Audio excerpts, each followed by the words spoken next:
Salut et bienvenue à ce premier cours de la série La découverte du yoga chez soi. Pour ce premier cours, je te propose une pratique tout en respiration, en mouvement et en connexion. Alors si tu es prêt, installe-toi sur ton tapis et commençons.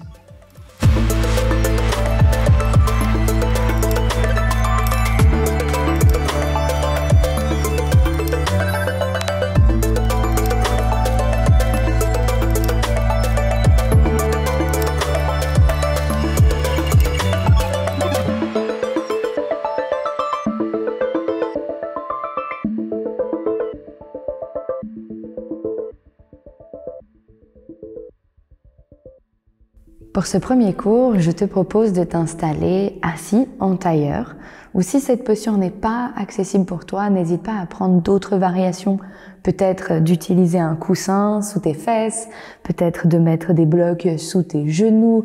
Vraiment, sens-toi à l'aise de t'installer comme tu as envie. Une fois là, on peut mettre les mains sur les genoux et je t'invite à fermer les yeux. Encore une fois, si tu ne te sens pas à l'aise de fermer les yeux, tu peux simplement avoir le regard un peu flou, essayer de regarder le bout de ton nez. Et pour marquer une transition entre le début de la pratique et ta vie quotidienne, je t'invite à bouger un petit peu la tête, les épaules, le haut du corps. Venir faire des mouvements complètement organiques. Ils n'ont pas besoin d'avoir de sens, ils n'ont pas besoin d'avoir de régularité, mais tu peux simplement prendre ce moment pour checker avec ton corps comment il se sent. Est-ce que tu sens des crispations, des tensions à certains endroits? Est-ce que tu sens que certains endroits de ton corps ont besoin d'avoir un peu plus de mouvement, d'activation que d'autres? Prends ce moment vraiment pour ouvrir cette parenthèse entre la vie quotidienne et cette pratique qui s'ouvre ici, maintenant, sur ton tapis, le moment présent. Gentiment, quand tu te sens prêt, quand tu te sens prête, tu pourras trouver une posture en tailleur, immobile, le plus droit possible. Essaye de visualiser ton bassin et de voir s'il n'est pas roulé en arrière, mais que tu peux un peu plus le tourner en avant. Imagine que ton bassin, c'est vraiment un vase dans lequel il y a beaucoup d'eau et tu aimerais garder cette eau, pas qu'elle se verse ni en avant, ni en arrière, ni à gauche, ni à droite. Puis tu peux amener ton attention dans ta colonne vertébrale et visualise cette colonne vertébrale à nouveau la plus droite possible. C'est comme un canal d'énergie. Et plus la colonne vertébrale est droite, plus l'énergie passe librement le long de ce canal. Puis remonte dans ton menton. On a beaucoup l'habitude de baisser la tête pour regarder nos ordinateurs, pour regarder nos téléphones. Alors viens redresser ce menton et le reculer un peu en arrière pour réaligner ta tête avec le reste de ta colonne vertébrale. Et une fois cette position bien droite trouvée, je t'invite à ramener ton attention dans ta respiration. Et on va commencer à travailler ce qu'on appelle une respiration miroir. L'idée est d'inspirer en comptant 4 temps, puis d'expirer en comptant 4 temps aussi. L'idée est simplement d'égaliser nos inspirations et nos expirations. Je te laisse compter tes propres temps.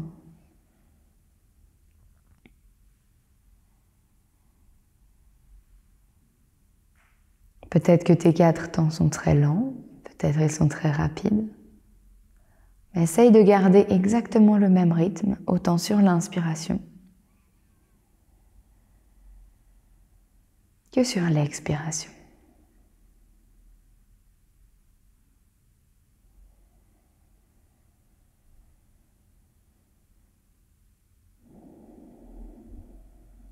Si tu veux rester à cette respiration miroir, eh bien, je t'invite à continuer comme ça. Si tu as envie d'aller un peu plus loin, on peut travailler une respiration carrée. L'idée est de toujours garder 4 temps à l'inspiration et à l'expiration. Mais cette fois, on va inspirer pour 4, retenir sa respiration pendant 4 temps et expirer pour 4, puis retenir notre respiration poumon vide pour 4 temps. Ceci forme un carré. Tu peux imaginer d'ailleurs visualiser ce carré devant tes yeux et voir ta respiration se déplacer le long de ce carré. Un peu comme si c'était un boulier. Ta respiration se déplace le long de ce carré, le long de ces angles, le long de ce fil.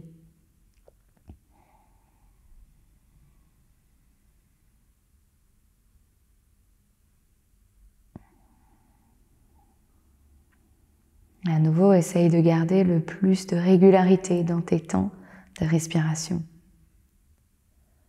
Tu peux compter dans ta tête. Cette respiration est une respiration calmante. Elle vient activer ton système nerveux parasympathique, celui qui est responsable de la détente, du relâchement, qui te permet d'enlever tout stress, toute colère, toutes émotions fortes, pour te préparer à vraiment être détendu, relâché. Je t'invite à faire un dernier carré comme ceci. Prends ton temps, essaye de ne pas courir d'une respiration à l'autre, mais de vraiment apprécier tout ce trajet de la respiration. Une fois que tu auras fini ce dernier carré, tu peux retrouver une respiration naturelle, douce, neutre. Et si tu te sens à l'aise, tu peux garder les yeux fermés ou les réouvrir si tu veux. Et sur ta prochaine inspiration, je t'invite à monter les bras vers le ciel. Et une fois les mains au ciel, on peut peut-être aller chercher un peu plus haut avec une main, puis l'autre. Comme si on voulait aller attraper quelque chose. On commence à amener un peu de mouvement dans nos épaules, dans notre haut du corps, peut-être même dans notre tête. Puis on va venir se tourner sur notre droite, venir poser notre main gauche sur le genou droit, notre main droite derrière nous. Et l'idée est d'imaginer à nouveau notre colonne vertébrale, de la visualiser en essayant de l'allonger le plus possible. On inspire pour se grandir.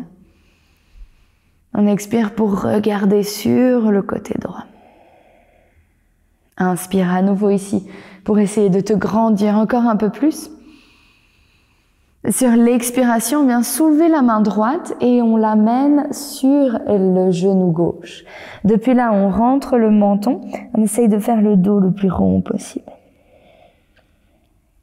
Puis inspire, libère la main gauche et on vient rentrer dans notre gentille torsion, cette fois sur la gauche. À nouveau, on inspire pour se grandir. On expire pour essayer de regarder un peu plus sur la gauche. Inspire ici à nouveau. Expire, ramène la main gauche à droite. À nouveau, on rentre le menton. On fait le dos le plus rond possible. On sent cette colonne vertébrale qui s'arrondit. Puis depuis là, on inspire, on monte les bras vers le ciel. Cette fois, essaye de regarder en direction de ce ciel, de ce plafond, de t'allonger. Et sur une expiration, on ouvre cette fois les bras sur le côté, un peu comme si c'était des ailes, on vient déployer nos ailes. Et sur l'expiration, on vient croiser les bras, passe le bras gauche par-dessus le bras droit. On vient avec nos mains enlacer nos épaules. Et un peu comme tout à l'heure, on va rentrer le menton, essayer de faire le dos le plus rond possible, venir arrondir cette colonne vertébrale, rentrer le menton, regarder en direction du nombril. Puis on inspire à nouveau, on déploie nos ailes. Et cette fois, essaye de pousser tes épaules en arrière, ton cœur en avant. Peut-être regarder même en direction du plafond. Expire à nouveau, croise les bras, mais cette fois, c'est le bras droit qui passe par-dessus le bras gauche. On enlace nos épaules. On expire, on vient faire un dos rond. Inspire à nouveau, libère tes mains. Prends de l'envergure, déploie tes ailes. Et cette fois, sur l'expiration, on va pouvoir poser les mains sur le sol devant nous et venir s'installer à 4 pattes. Une fois à 4 pattes, essaye d'aligner tes poignets avec tes épaules. Essaye d'avoir les genoux largeur des hanches et de trouver un dos le plus droit possible, jusqu'à ta tête. On essaie de ne pas laisser notre tête tomber en avant, mais vraiment la tête est la continuité de notre colonne vertébrale. Et on va aller dans ce qu'on appelle un chat-vache. L'idée est à chaque inspiration, on vient faire un dos creux. Et à chaque expiration, on vient faire un dos rond.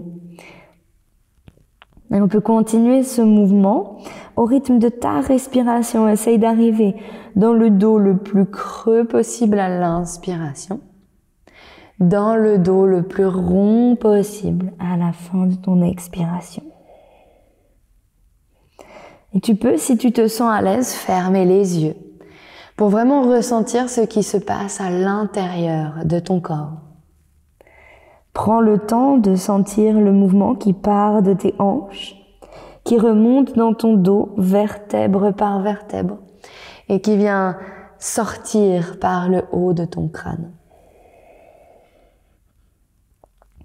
Et si tu sens le besoin d'intégrer des mouvements un peu plus organiques, peut-être des cercles de gauche à droite, de droite à gauche, d'avant en arrière, sens-toi libre de le faire. Et à nouveau, ces mouvements n'ont pas du tout besoin d'être réguliers, d'avoir un sens, mais essaye de simplement ressentir ce dont ton corps a besoin. Où est-ce qu'il a besoin de s'activer, de s'étirer, d'amener un peu plus d'attention.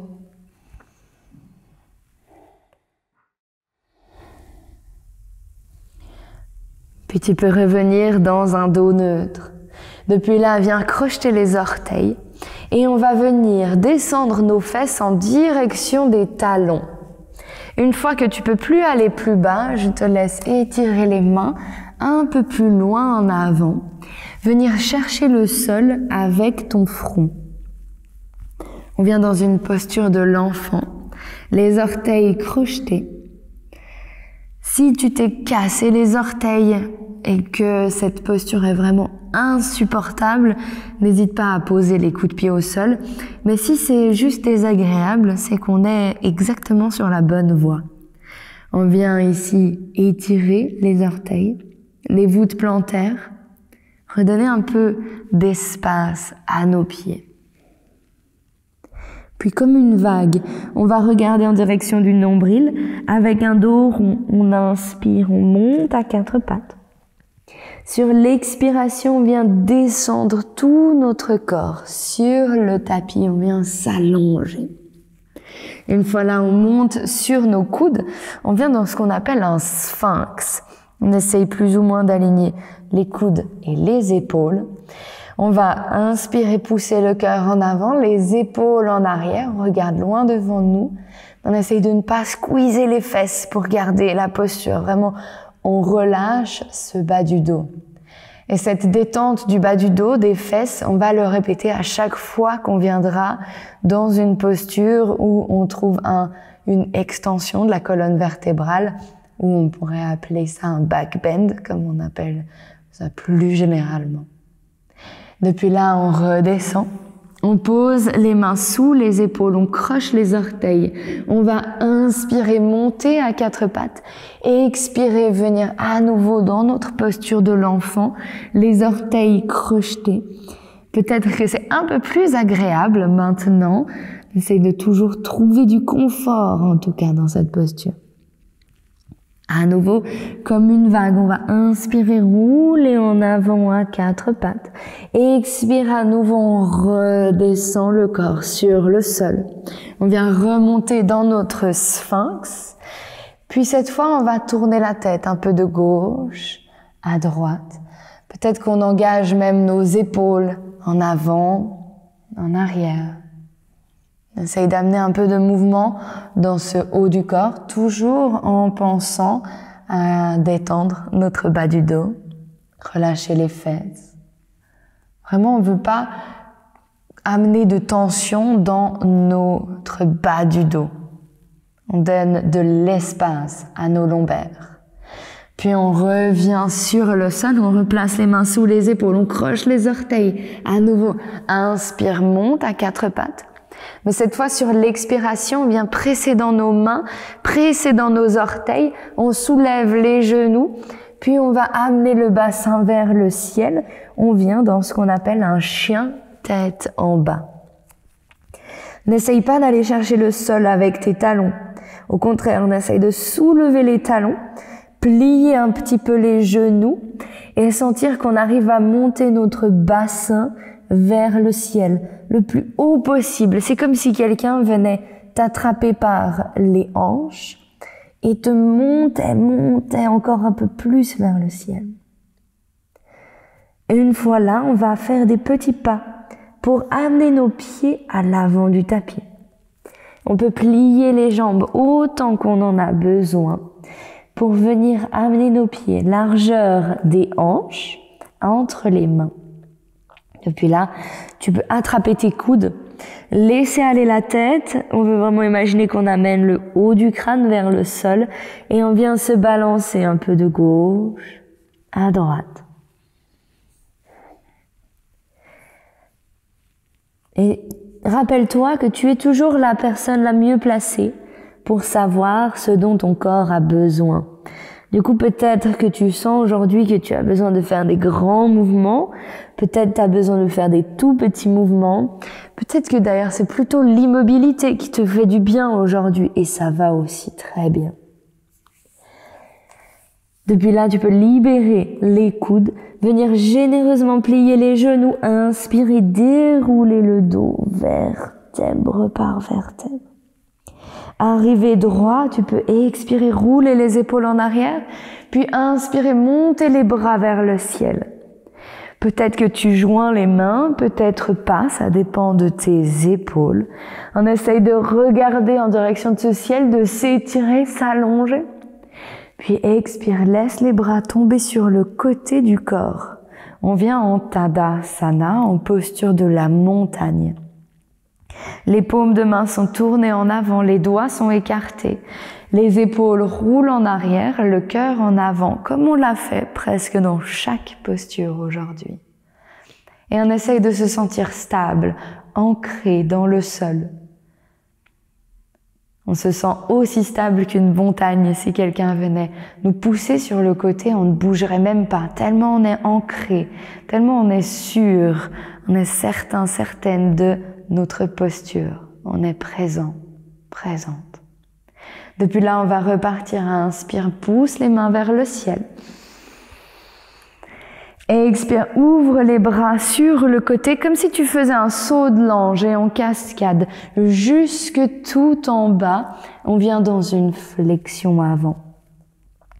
On vient déposer les mains sur les tibias et depuis là, inspire, presse dans tes mains, remonte le haut du corps. On vient dans un dos plat. On peut imaginer vraiment que notre dos, c'est une table. On peut poser notre tasse à café bien chaude.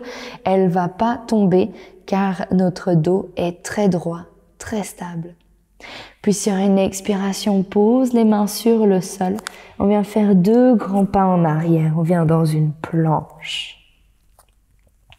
Et une fois là, on peut poser les genoux sur le sol, trouver une planche 3/4, vraiment on essaie de ne pas monter les fesses vers le ciel, mais trouver une ligne droite entre nos genoux, notre bassin et nos épaules.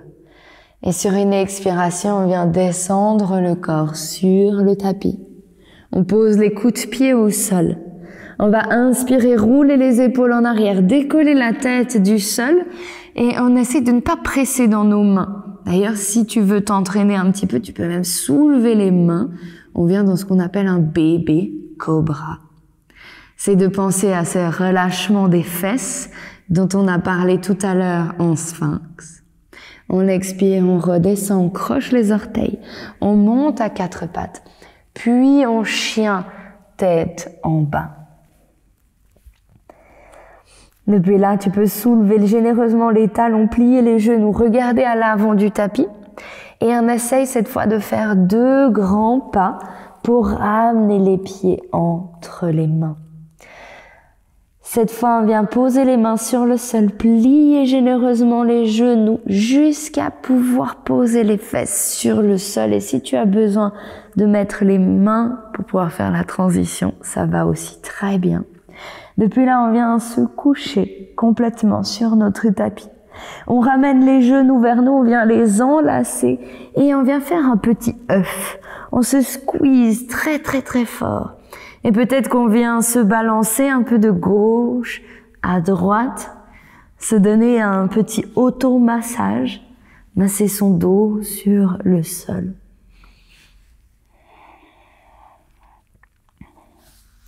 Puis on va relâcher nos jambes, les laisser tomber sur le tapis, laisser tomber les pieds de côté. Posez les mains à côté du corps, paume de main vers le ciel. Et depuis là, viens fermer les yeux. Tu es arrivé dans ce qu'on appelle Shavasana, notre posture de détente totale. C'est dans cette posture qu'on finit chacune de nos pratiques de yoga. C'est une posture de relaxation. C'est dans cette posture qu'on permet à notre corps d'intégrer les bienfaits de la pratique. On laisse nos muscles, notre squelette, nos organes, notre cœur, notre tête, imprégner tous les bienfaits de la pratique pour pouvoir les garder avec nous pendant tout le reste de la journée, même lorsqu'on sort du tapis. C'est pour cela que le yoga ne t'apporte pas uniquement du bien sur le tapis, mais il vient aussi vraiment changer ta vie quotidienne. Car lorsque tu ressortiras de ce tapis, que tu retourneras à ta vie normale, tu garderas aussi en toi tous les bienfaits, toute la détente, le relâchement, l'ouverture, la respiration aussi, que tu as trouvé pendant la pratique. Et petit à petit, au fil des pratiques de yoga, tu verras un changement profond dans toute ta vie. Et si cette posture n'est pas facile, car rester immobile sans bouger n'est pas quelque chose que tu as l'habitude de faire, c'est complètement normal. Tu n'es pas une mauvaise personne si Shavasana est challengeant pour toi. Il l'est pour beaucoup de monde au début de notre voyage de yoga. Et petit à petit, ça devient notre asana, notre posture préférée. Mais aujourd'hui, on ne va pas rester trop longtemps. Je t'invite déjà à ramener de la vie dans ton corps. Viens tout doucement bouger tes doigts, tes orteils. Venir bouger tes poignets, tes chevilles. Venir tourner la tête de gauche à droite. Peut-être viens soulever tes bras et les allonger par-dessus ta tête pour t'étirer de tout ton long, comme si c'était la première fois de la journée. Puis essaye de garder les yeux fermés en te tournant sur un côté et en venant te rasseoir en tailleur sur ton tapis.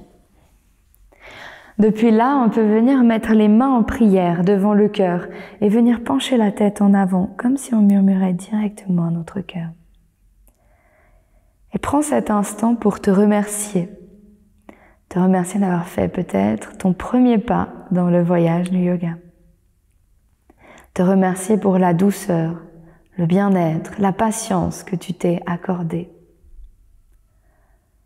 Remercie-toi pour cette petite pause dans ta journée, où rien d'autre ne comptait à part toi, ta respiration, ta détente, ton corps. Et laisse un petit sourire s'inscrire sur ton visage, un sourire de remerciement, de bienveillance, d'amour pour toi-même. Et quand tu te sens prêt, quand tu te sens prête, tu pourras réouvrir les yeux, revenir à la réalité. Et cette fois, c'est à moi de te remercier d'avoir pratiqué avec moi. J'espère que cette petite pratique découverte du yoga t'a plu. Et souviens-toi que c'est seulement le premier cours de cette série de découverte de yoga chez toi. Cette série comporte 7 pratiques pour pouvoir faire ça sur une semaine ou un peu plus. Du coup, j'espère que tu seras là pour la prochaine pratique de yoga où on va explorer les salutations à la lune. Ce sera un yoga vraiment du soir à faire avant d'aller se coucher et on va bouger un peu plus qu'aujourd'hui. J'espère qu'on se retrouvera pour cette prochaine pratique et je te dis à très vite sur le tapis.